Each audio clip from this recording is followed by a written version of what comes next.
Will you pray with me, please? Holy and living God, may the words of my mouth and the meditations of all our hearts bring you joy and praise this day. In Jesus' name, amen.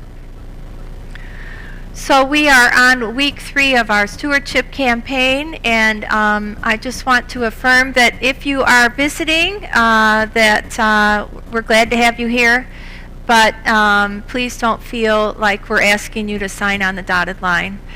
We are talking about our finances, and as Christians, we know that this is also a part of what it means to be a disciple. And where do we put our faith and trust? In God? Or in our money. And so this morning Jesus talks about, and I think I read it wrong, didn't I? I think I said at the very beginning, sorry about that. You all caught it though, right? Okay. So I said, so where your heart is, there your treasure is.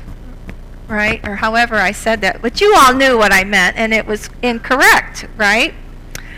Now, when I think about this, and one of the parables that always comes up when we think about this is the story of the rich farmer. You all know that story, all right? What does he do? He has a huge, abundant crop, and then what does he do? Exactly. He says, "Oh, I've got all this. I'm going to build new barns." And so he builds all these barns and puts all his crops into the barn. And then what does God come to him and say? "You fool! Today your life will be taken from you." And what is going to happen to all this stuff that you have put up in these barns? Well, for those of you who are following along on the study and reading the book, we kind of had a little modern day, I use that word loosely, example of the rich fool in the book. And it was these two brothers, the Collier brothers. Now, in 1947, that's why I say it was kind of modern. But in 1947, the New York City Police Department got an anonymous call that there was some kind of weird odor coming out of the Collier's house. It was a 3-story brownstone on 5th Avenue in Harlem. So those of us who know anything about New York know 5th Avenue and brownstone. Money, Harlem or not. And so the police go there and they try to get into the house, but the front door has got so many boxes and things packed in it that they can't even get in the front door. So they have to put a ladder up next to the house and climb in through the 2nd-story window. And when they get there, sitting there is Homer Collier, slumped in his chair, dead. Now, they know that there was 2 brothers, and so they start looking for the other brother, Langdon. And the story goes that it took him about 3 weeks to find him. He was buried under boxes that had fallen from his own booby trap in case people came to come and steal their stuff. So he had set up this booby trap, and he was the victim of his own booby trap.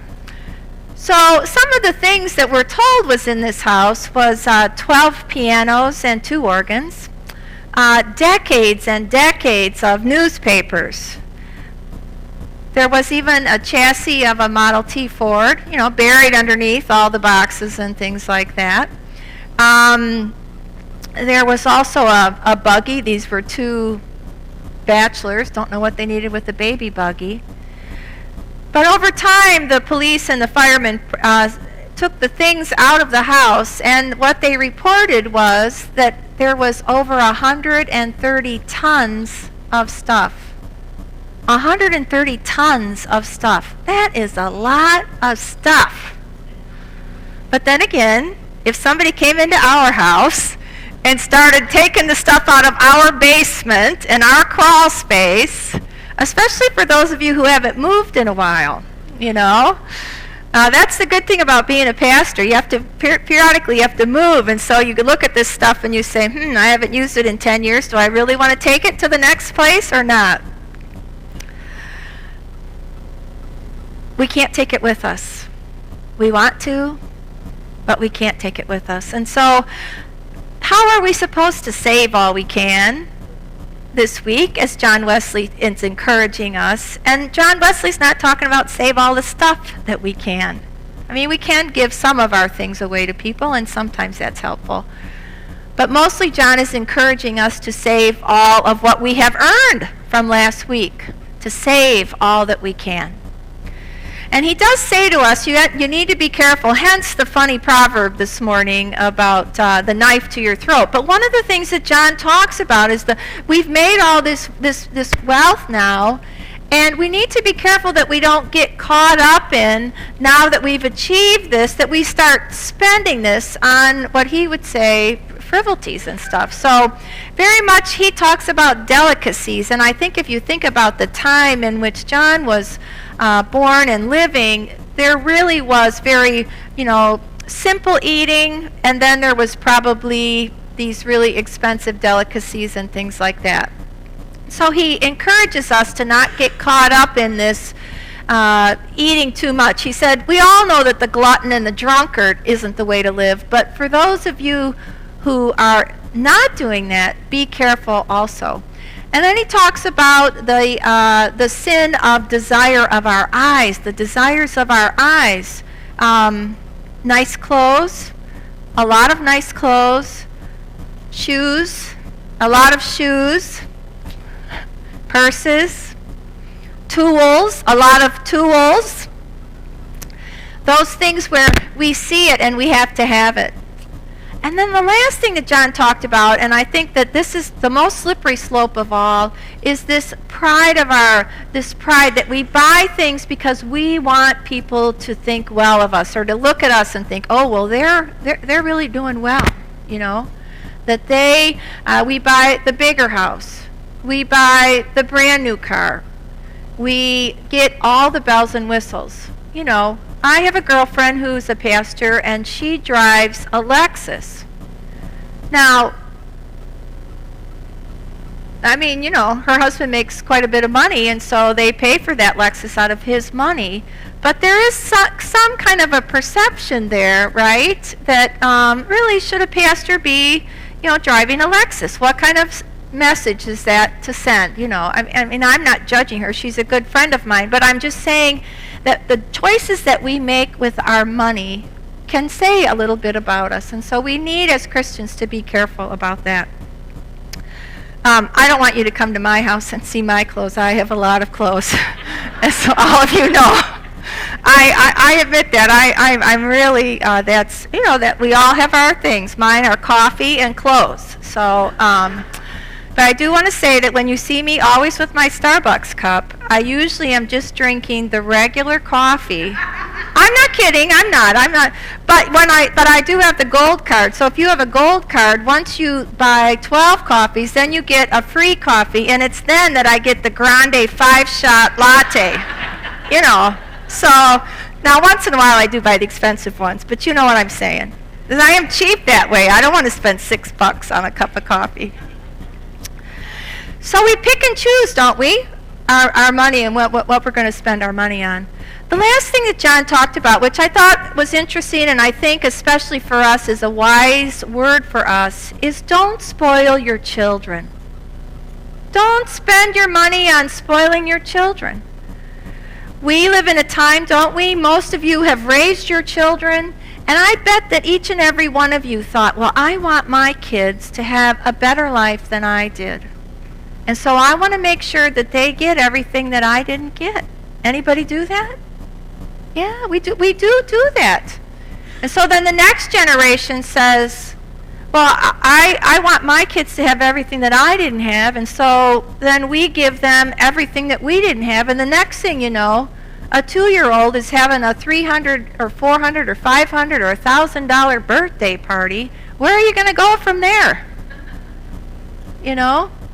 So by spoiling our children, what are we doing? We're setting them up to fail, aren't we? We're setting them up to think, well, gosh, when I get out in the world, I should be able to have anything I want. Why should I have to work for anything? I've always gotten it. So there's that balance, isn't there? There's a balance. I want to ask you to, well, first of all, I want to say that if you think about your own life,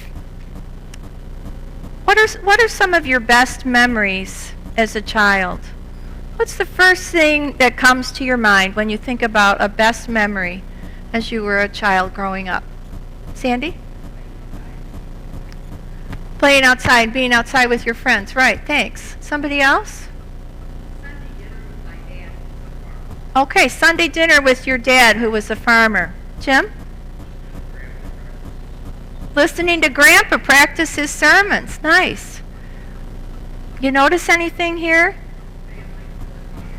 Right, and it doesn't cost any. Nobody's saying, oh, that big present I got from Grandma when I was 16 years old, you know. I mean, my best memories are like Sunday night. You know, we've gone to church, we've had our day, and we're sitting around having popcorn and Pepsi, and we're begging my dad to let us stay up to watch Bonanza, you know. So, I mean, so those are great memories, and you don't pay anything for those. And that's what we all remember. So, Amy, I loved your message this morning. I think I appreciated that, and I wanted to kind of highlight for us this morning what Amy had talked about, this idea of 10, 10, and 80. That's a practical approach that is being promoted in our Earn, Save, and Give. This idea of 10% goes to God, 10% is saved, and 80% is what we live on.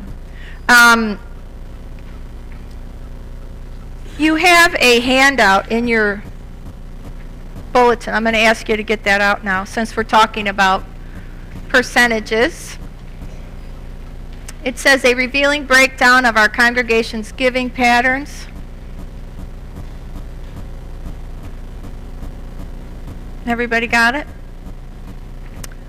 So what this is we've gone through, and from January 1 of this year until last week, we have figured that our church has 104 individual or family giving units, okay?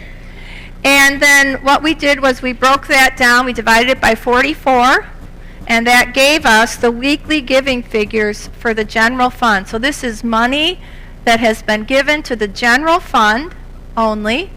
And then we put the numbers in those step-ups. So at this first one here is 6 members gave, or 6 people gave to other funds but did not give to the general fund. That's how we got their name.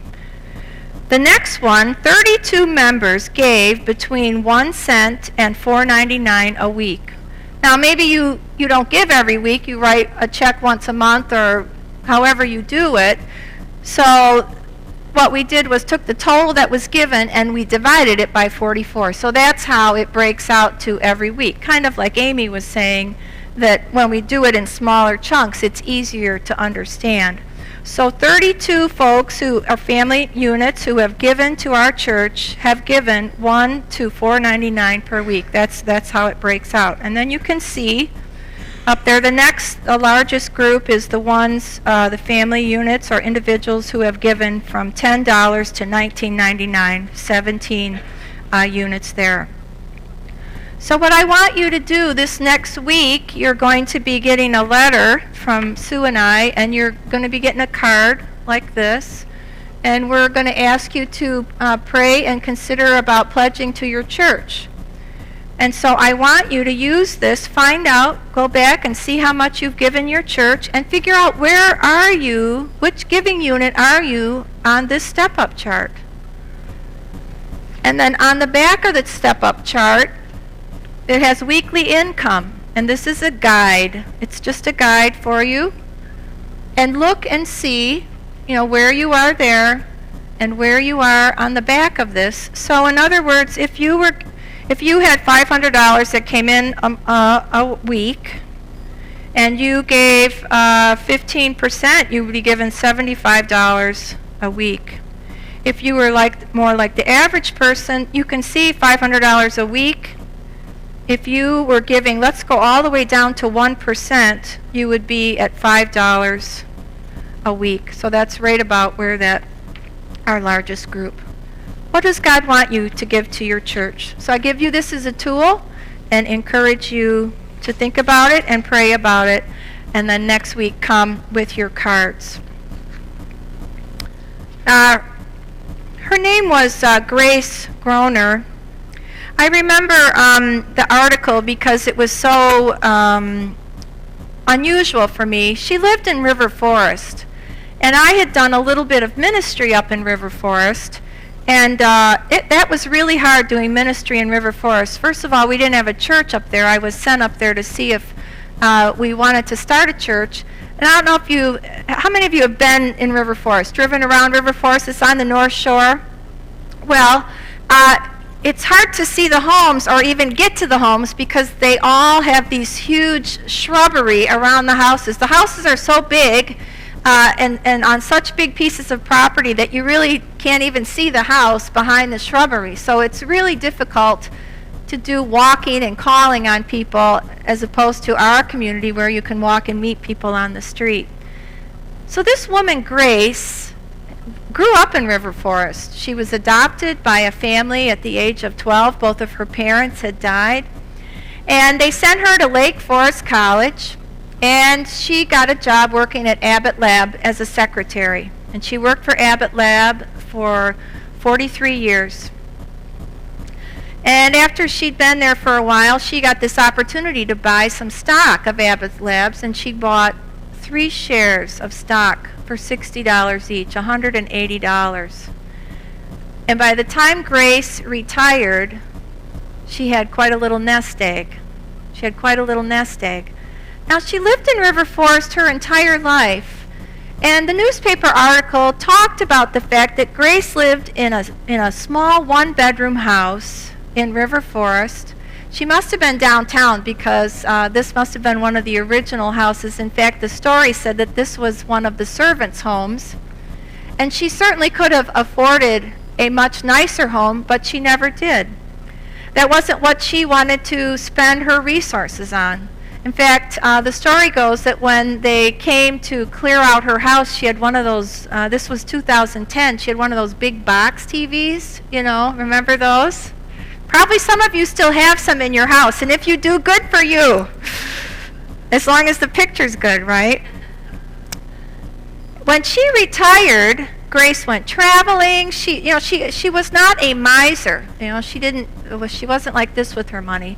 She was generous with her money. Her pastor said that if people in her church had struggles, and she would anonymously give the pastor some money and ask him to help people out. And so she was very generous with what she had. But this secretary, who worked for Abbott Labs for 43 years, 2 years before she died, she went to the Lake Forest College and said, I'd like to set up an endowment, and I'd like to fund it. And so she gave them, I think it was $25,000 or $30,000 for the endowment, and so that young people could have live off the interest and have scholarships. And she told the president, I'm going to leave you everything I have when I pass.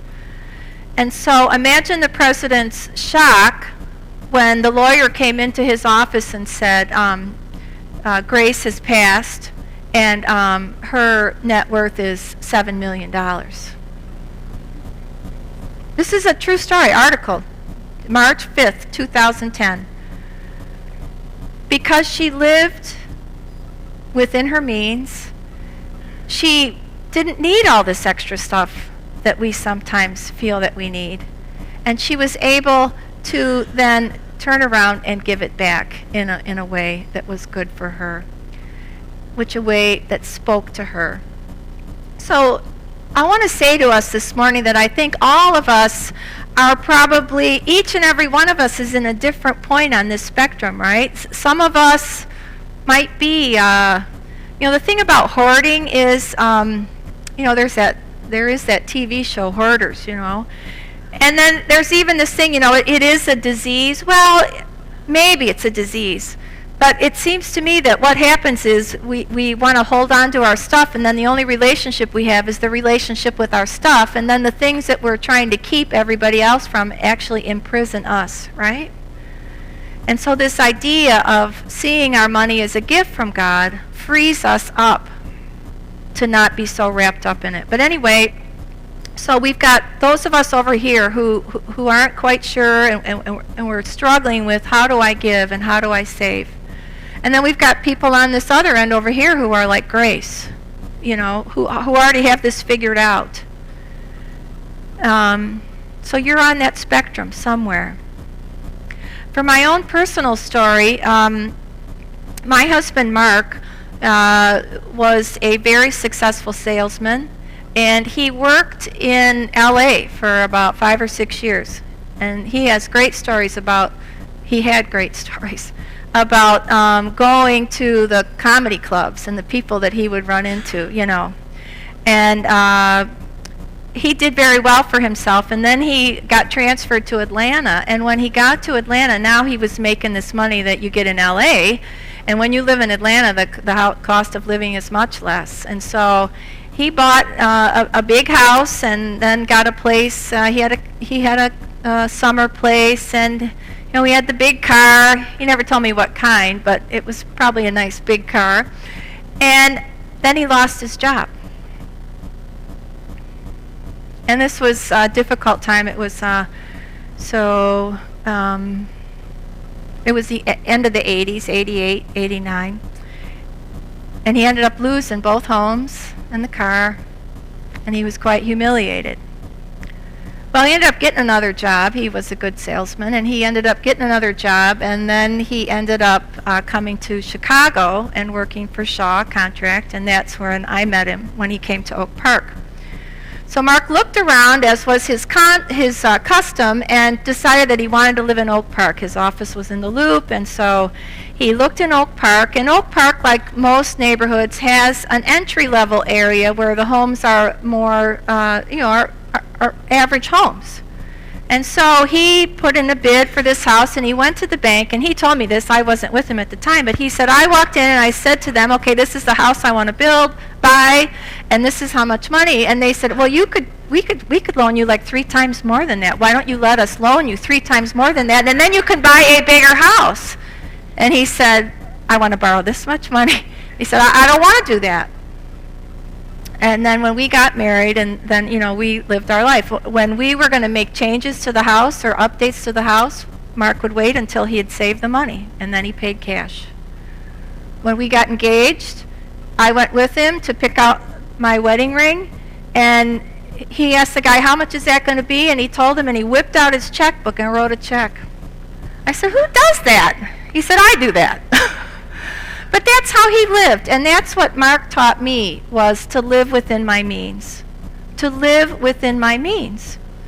So when 2007 came, a lot of people had a lot of difficult times, but because my husband had taught us to live within our means, we lost money in the stock market, but we were fine, and we were okay, and we were able to be there for other people who weren't okay and were struggling.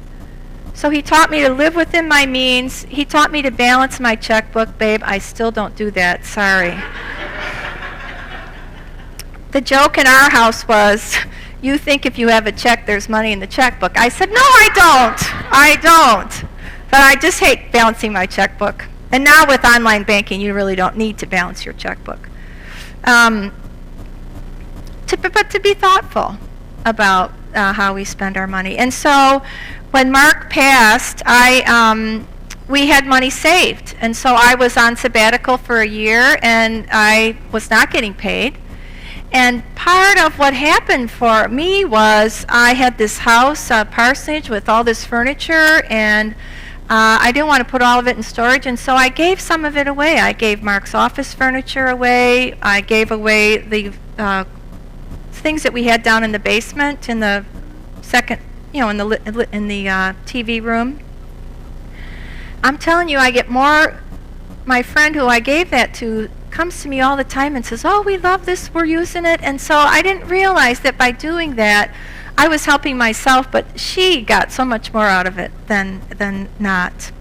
And so this gal who has a lot of clothes had to pick and just have bins of clothes. You're in an RV. You're in an RV. You don't have a lot of room. So I had only take a couple of my kitchen tools. And I lived in this RV for a year and a half, and I got to say, I didn't miss any of that stuff.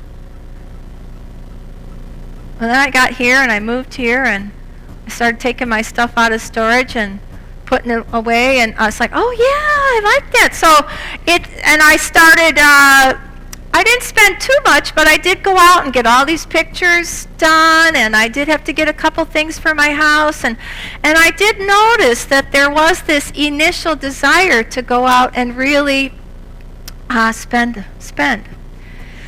And my experience of that last year reminded me that I don't really need to do that. I've got everything I need.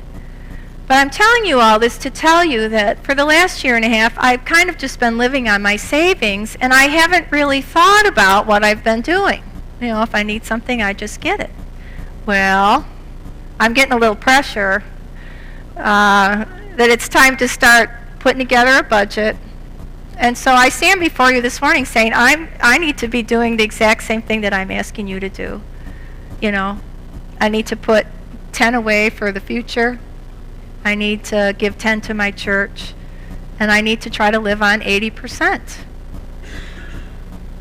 I'll give you an update in a couple months and see how that's going. I'm a little nervous about that, actually. I am. But I don't want to ever ask you to do something that I'm not willing to do myself.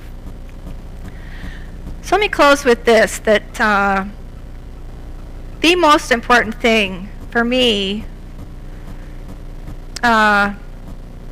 you take a lot for granted. You take a lot for granted. And when you look back on your life, do you want to have relationships with people? Do you want to stand before God and have God say, well done, good and faithful servant? Or do you want to be schlepping all this stuff behind you and trying to take it with you? Every day we have a choice to choose how we will live. God has given each of us plenty. God doesn't ask us to do something that we can't do. And God will enable us and encourage us and empower us to do that thing that might feel scary, might feel uncertain. But who will we trust? What will we trust? Ourselves or our Maker? Amen.